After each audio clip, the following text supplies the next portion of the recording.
Hi everyone, we're Anastasia and Raf, co-hosts of this new podcast that we created. It's called Nyet, Clutter, to Simplicity. Nyet means no in Russian, which I am, and sim means yes in Portuguese. Raf is from Brazil. Together we are minimalists. We are also communicators, and we're based in Canada's capital city of Ottawa. And we're very excited to start this podcast and have some real chats about minimalism and how it changed our lives. Hopefully, we'll bring some interesting insights to the table from different perspectives. Yeah. So, we thought for this first episode, what we would do, we would have a list of questions that we would try to answer and kind of talk a little bit about our backgrounds and how we became the best versions of ourselves. Yes, we are the best. Right? Like yes. We're always striving to be the best version of ourselves. Yeah.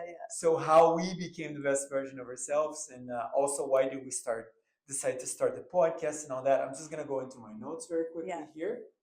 So we have some questions. So okay, I have the story about how we decided to start this podcast. Yes, I'll tell it. Yeah. Okay, so I am a communicator just like you. So I work with words. I like to write. So I've been kind of writing a little bit on this platform for professionals. And one of the posts I was just kind of like, well, this is how minimalism translates into my professional life. And that was the end. And then you messaged me and you're like, oh, hey, from a fellow minimalist. I'm like, okay, hey, whatever. Because, once we start doing this podcast and diving into the topics, I think minimalism is not mainstream. I never know what people mean when they say minimalist. I don't preach it. So I was also like, I'm not sure like what he's trying to say. Maybe he just likes the color white and beige. I don't know. So then you're like, okay, let's grab a coffee and talk about this. And we did. And then I was telling you kind of about my life story. And I was like, like I'm this close to starting a YouTube channel. And you're like, yeah, let's start a podcast. Because you're like, I do the technical stuff really well at work. And, you write. So let's put this together. And I was like, yes, let's do it. Let's do it. Yes, I'm very happy that we started this. This is our first episode. Yeah. And it's funny because we were having coffee and then we realized that we love minimalism and we love Formula One. Yeah. And then I looked at you and I said, well, either we start a podcast about Formula One or about minimalism. I'm still down for that. Both, right? So maybe we have a second podcast in us. Yes. Formula One in Canada or something like that. YouTube is going to be so sick of us. Yes. So. Okay, so our next question is, what do we want to achieve with this podcast? Yeah. What do you think? I like what you said, that we're not preaching to anybody. We don't want anybody to live our own lives, right? Yeah. We are minimalists. Mm-hmm. I believe in leading by example and not preaching, right? This is not the life of everyone. People are in different phases of their lives. Yeah. And where you are in your life, maybe you are not ready to start decluttering or editing your own possessions. Maybe this is something that's going to happen in 3 months, 6 months, a year. Yeah. I just want to tell our stories. And if we can inspire people to look at everything, look at how their lives are structured. Yeah. Because minimalism is not just about material things, right? It's about simplicity. Mm-hmm. You start simplifying your life.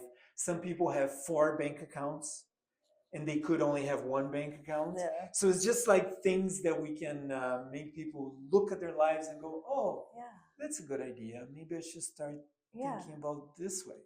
I agree with you completely. And I think, what I would love about this podcast is that we talk about our lives, right? And these are real life stories. And maybe we have guests who are also just, average, regular people in our community who are trying to go through the process. And it's not like, 10 tips to declutter your kitchen or like 25 ways to God knows what, like do something with your wardrobe, which by the way, I love those videos. I watch them. I watch all the minimalists on YouTube. Those are great. Those are amazing. But I think for this podcast specifically, I just want to have like real life conversations with you. And I Yeah. think our backgrounds allow for that. I'm Russian, so I tend to be very honest. And then when I tell people like, oh, I feel like I'm gonna be even more honest, and people are like, wait, what? Please, please stop. Can you be more honest than that? I'm like, no, no, I have it in me. I have more. So maybe we can just kind of have a very unfiltered Yeah. conversation and see where it goes. And yeah, like you said, inspire people. I completely agree with Yeah. everything you said. Yeah.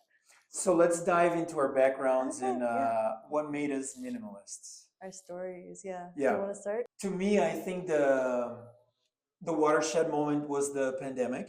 Mm-hmm. It was when I realized that I was getting overwhelmed by the amount of stuff that I had in my life.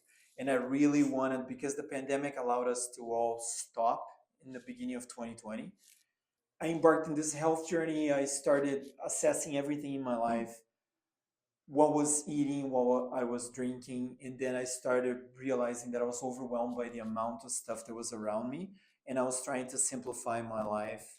I was married at the time, and I started just on my side. I started decluttering, and then eventually we went our separate ways for different reasons. I got a divorce. I moved from a 2,000 square foot, for everyone that is not from North America, 200 square meters house to now an 80 square meters or 800 square foot condo. So I really needed to downsize my possessions, and that was very comfortable for me because I was now a minimalist. Mm. I embraced the mindset, I embraced simplicity, I embrace intention, right? So Yeah. when you live with intention, I love this quote where you live by design and not by default. Mhm. So this last 5 years of my life, I've just been editing all of my possessions and simplifying all aspects of my life. Yeah, I wanted to specify. So here in Canada, COVID lockdowns were like 2.5 years. Yes. Let's be clear. I know some Yeah. countries were different. Yeah. With us, it was just like a decade basically. Brazil was very different. Like people Yeah. were locked down for like weeks. Yeah, Yeah, like exactly. people So I were wanted to walking make sure around, that and people are like, here, no, oh, so you had like a month to downsize. No, we it had was like years. yeah, Yeah. years. And you say so overall 5 years that it took you to kind of Yes, and the process of selling the house, moving to a condo, a temporary condo, while my condo was being built, it was I moved twice in the space of 9 weeks. So I hired a company, and they took all my stuff, they put it in storage, and then they moved directly to the final place. So for 9 weeks, I lived with 10% of my things, Yeah. which was also helpful to kind of really like realize what I needed and what I didn't need. Yeah. So when I moved to my final destination and everything was in its place, some of the things didn't even leave their boxes. Yeah, Because I was that's like, yeah, I awesome. don't actually need this, Yeah. any of these. I Yeah. lived for 9 weeks without it, so Yeah. I don't need it. That's awesome. I actually saw, I think one of the YouTubers, I really love her. Her name is the Minimal. She goes by the Minimal Mom, but she calls Right. it like Hush Your Room, where you Mhm. basically take all your stuff from your room, you put it in boxes, and just put it in a different part of the house or wherever you live. Right. And then as you live your life, you're kind of like, oh, what do I need? So you take like a thing from a box, and then Yes. you give yourself like 2 weeks or a month, and then whatever you don't use. So I feel like you went through like hushing Yes. your space, so to Yeah, speak.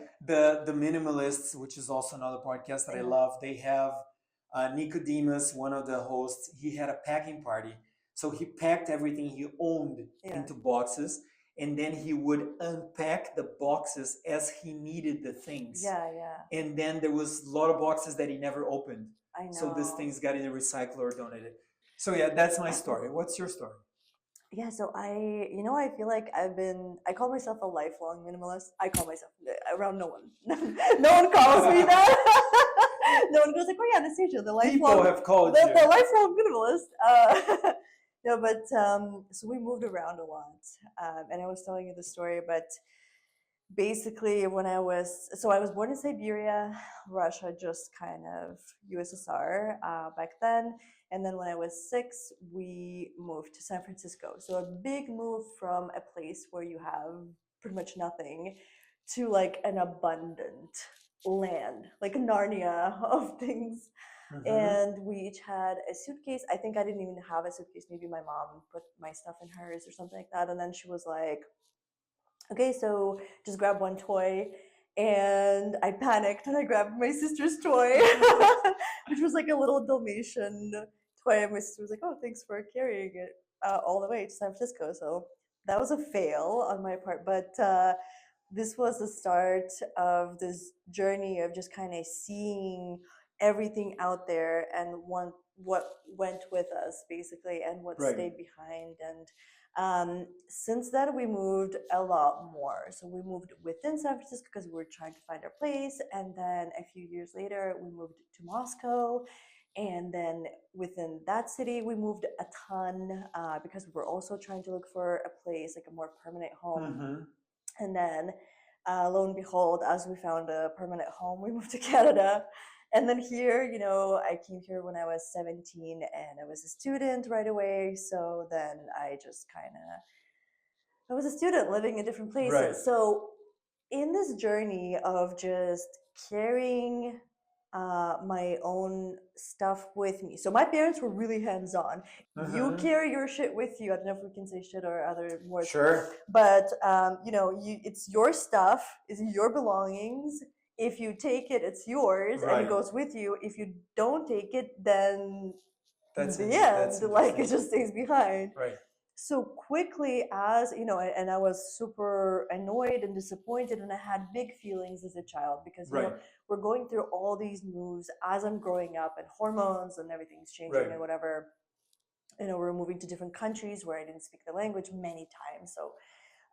So big shifts, and I guess when you're a child and you're just trying to grow up and find yourself, like the stuff around you that you have to carry, they start losing meaning the more you move around, right? Mm-hmm. So you're just like, I'm just trying to figure out who I am, like in this country specifically. I When we moved to San Francisco, I didn't speak English. But then when we moved to Moscow, I didn't speak Russian because I was like a Right. kid Okay. and I forgot Russian completely. Mm-hmm. So then, you're so preoccupied of just like fitting into these new societies that you're in that you're just, okay, what's really important here for me? So for me, the journey has been kind of like this lifelong process where it's very slow and painful at in parts, but also extremely liberating. And I feel like it helped me grow up in a meaningful way. As I learned the value of things and shifted my focus more on myself and my Mm-hmm. feelings and my thoughts, I feel like it was just like a better journey for me Right. overall. Yeah. Okay.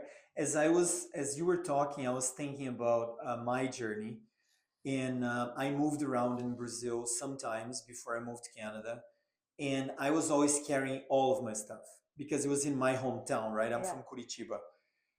When I moved to Canada, we downsized immensely. So we came to Canada with 4 pieces of luggage in a box. Yeah.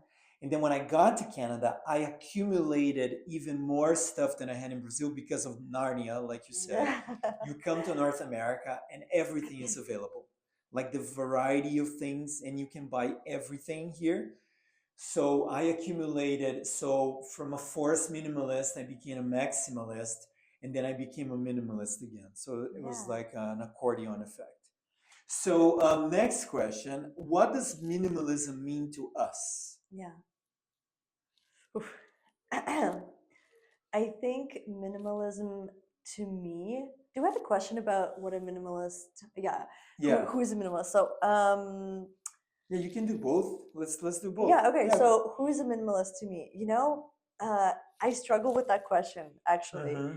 because I just talked about how it was like a self-discovery journey and blah blah blah, and like I don't want to paint myself as like a person who is like above all, who Right. stripped herself of belongings and now I'm a saint, Mm-hmm. because I struggle with bad thoughts or negative thoughts, judgment towards others, and I feel Mm-hmm. like when I found the community online of minimalists and I was like, oh, like this is what it's called, this is who I am, even though I felt like a immediate sense of belonging, I also was like, oh wait, but like this person is doing this, and like that person is doing that, and like, Right. are they truly minimalists?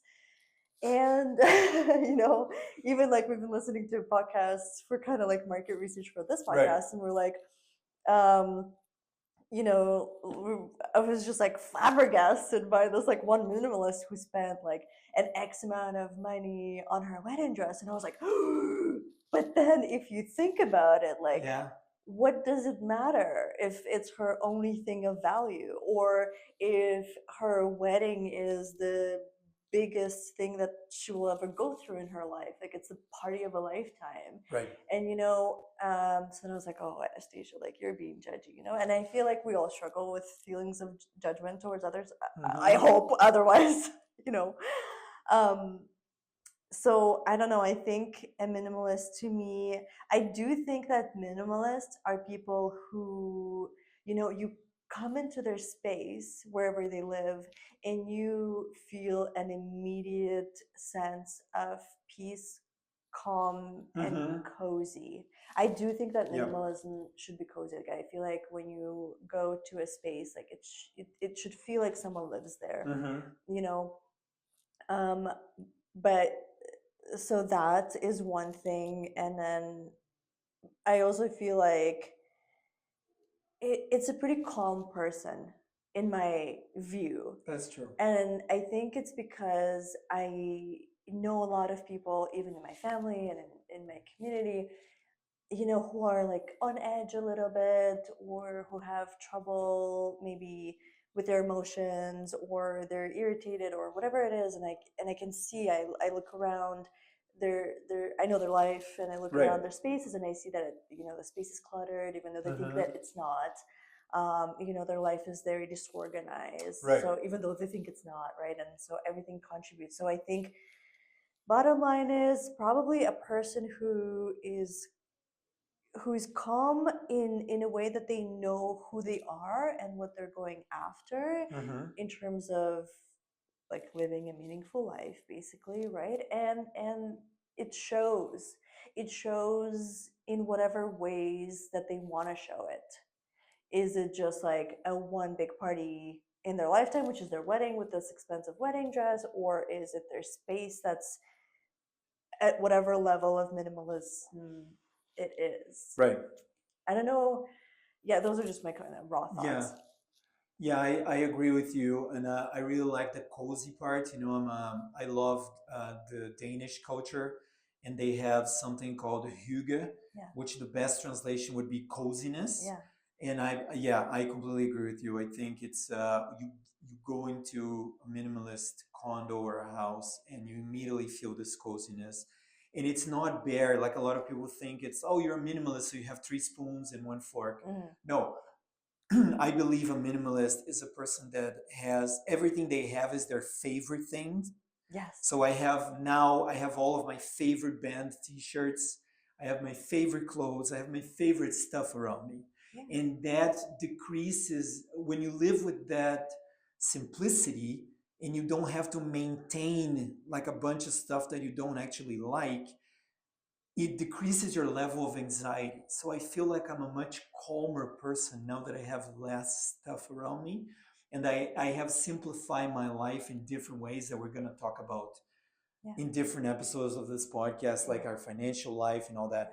And going back to what you mentioned about the money spent on certain things, there's this he's I don't know what to call it. He's not a YouTuber. He's much more than that. His name is Ramit Sethi, and mhm, he has different books on personal finance.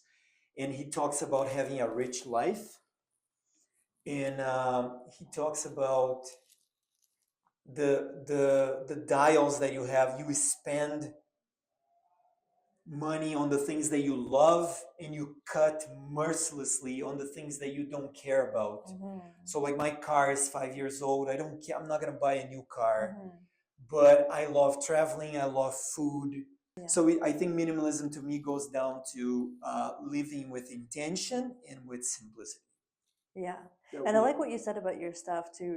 Like, I think as long as long as you know what you have and you use it, like Yes. if everything in your life is something that you use, then I think that's a good parameter of who you Yes. are. Yes. Because I yeah. completely agree. Okay, Yeah. let's move on to the next question. So, Do our family and friends know? That's a great question. Yeah, It feels like it's a secret. I know, but isn't it? So yeah, some people have misconceptions of what a minimalist is. My family knows, and Do they call you like? Do they say like, "Oh, Raph is a minimalist"? Do they say yes, that? and Yeah, my sister is now embarked in this journey with me, yeah. and she's also editing her belongings, That's and nice. she's doing it very slowly. Like I told her, just do very slowly. You don't Yeah, have to get overwhelmed by this. Do like one shelf a day or a week, whatever the time Mhm. is for you. Yeah, And as long as you're not using it, consider recycling, selling, recycling, or donating. yeah, And yeah, just, yeah. yeah. I think with my family, within like my mom and dad kind of thing, I think they just kind of laugh at me, and I'm known as the girl who gets rid of things. Okay. And then I think within my husband's family, I'm known as a person who doesn't like stuff. I don't think either family calls me a minimalist Right. because the thing is, like, I don't preach it, and I've gone through this like long process with my family, which I think deserves an entire episode of its own, of just kind of talking about like what I would like, for the holidays or for my birthday, the presents and that difficult kind of conversation. Um, and and then they would ask me like, "Where's your stuff?" or like, "Let's go shopping," and I'd be like, "Well, like I'm donating all the time," and they're Right. seeing me getting rid of things, and so I think my family is still kind of trying to figure out like what I'm about, like what am I doing?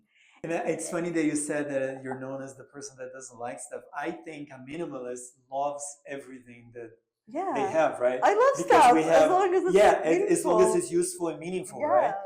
I also like what you said that people get extremely attached to the things that they have yeah, because it gives them a sense of identity. So it's yeah, really about stripping that away and yeah, kind of like, no, no, no, I am not my yeah, stuff. yeah, I exactly. use my stuff.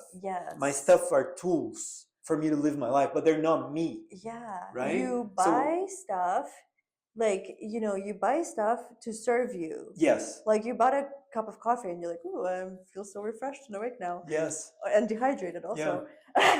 true. That is true. But, if you have a lot of stuff and only one or two things are truly serving you, then I think that's also an indicator of what's other stuff doing. Like, are you then serving it? Like, are you there to clean it Yeah. and to proactively think about it and stress about it? Like, what are you doing in my life Yeah, because actually? you are maintaining the stuff with Yeah, you, right? The people don't think about the maintenance of it. I They know. buy something and go, no, now this is a part of your Yeah, life. I know. You need to take care of it. Like, and then the guilt comes because you spent money. Yeah. Anyways, That's a different we're going in episode. the tangent here. That's a Yeah, different episode. yeah, that is Yeah. that is. Okay, so let's paint the picture of how we live, where we live. Yeah, Yeah. yeah. Because I want people to kind of understand like what do we have? We're just two Yes. random people here sitting talking about minimalism, and people are like, okay, well, but like you touched on things that you should have or shouldn't have or whatever, but like, what does your life look Right. like? And you've talked about, you've downsized to a Yeah, condo. I used to live in a townhouse, Yeah, and then I moved to a condo. I rented a condo months before I even sold the house. yeah, So I had the plan, I have the square footage. yeah, So I could plan when I yeah, was dividing our furniture with my ex-wife, I could yeah, plan, oh, this is not going to fit, or yeah, this is going to fit. yeah, When I moved into my condo, there was one piece of furniture that was not fitting. It was a record player and it was very tall. So I sold, and I am a musician and I love my music, and I have everything as MP3s on my phone and my computer. So I no longer saw the need, and people are gonna hate me for this. I did not see the need to having my collection of vinyls. yeah, It was also, I didn't have all my vinyls. I split it up with my ex. So I was like, you know what? Let's sell it to people that are actually going to listen to it, because I was not listening to it. So I sold all my vinyls, I sold my record player, and then I asked the maintenance guy in my building to cut the piece of furniture in half, and it became a side table for my couch. Nice. And then everything fit. Yeah. And then when everything fit, I was like, okay, this is great. So I live in a condo that is 87 square meters or 900 square foot. I have a living room, kitchen, I have a pantry, a laundry, 2 bedrooms and 2 bathrooms. I host my family every year, every 2 years, so it was important to have a second bedroom. The second bedroom is where my office, I work mostly from home. So I have an office setup, and I can say that I have a bit too much size, but my family stays with me 3, 4 months out of the year. And I was curious to see the dynamic. And then when my mom was here and my sister were here, 3 people living there, it was perfect to me. Yeah. To me, it was perfect. Yeah, yeah. Yeah, but I have empty drawers. Yeah. I have empty cupboards in the kitchen, and I like it. Yeah. I don't have a problem with having empty spaces. And so, did you live in a suburb before? And talk about like kind of you live centrally now? Yeah, so I basically. used to live in a suburb. So I needed my car all the time. I would try to go on public transportation. It would take me like an hour and a half to go to work. And I really needed to walk to work. I really wanted that for my life. Yeah. Just to have just clearing my mind as I go to work and come back from work. I'm very happy where I live. I walk everywhere. I only use my car on the weekends. Yeah. So I'm very happy where my life is right now. Yeah, yeah. I feel like your answer is going to be easier to digest for people than for my situation. Okay, I so feel let's hear about your situation. I feel like people should get out their pitchforks and knives. As I tell this story, I mean, please don't call child services or anything.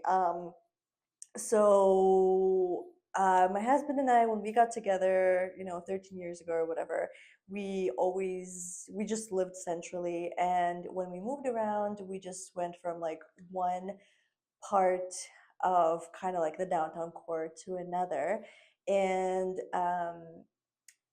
it was something that was really important to me. I lived in Moscow for a lot of years, and I really appreciated how everything is walkable, or you take the metro. And how people live in apartments, so I wanted to live in like a similar environment where it's like an apartment and it's kind of downtown, so I can walk or take public transportation. So we live in an apartment, and as we kind of grew our family, the first family member was our dog. We moved from like a bachelor situation to a 1 bedroom. And then we moved again to a condo, centrally, like we live centrally.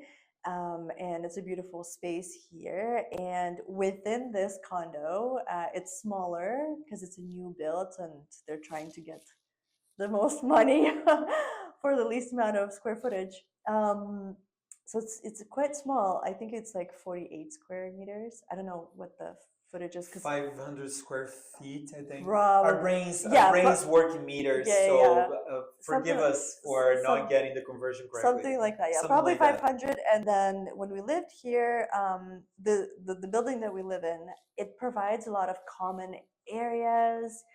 There's like so many lounges and a pool and a gym, and our view from the apartment is we see the entire Ottawa, including the Parliament buildings, where the Prime Minister sits and stuff.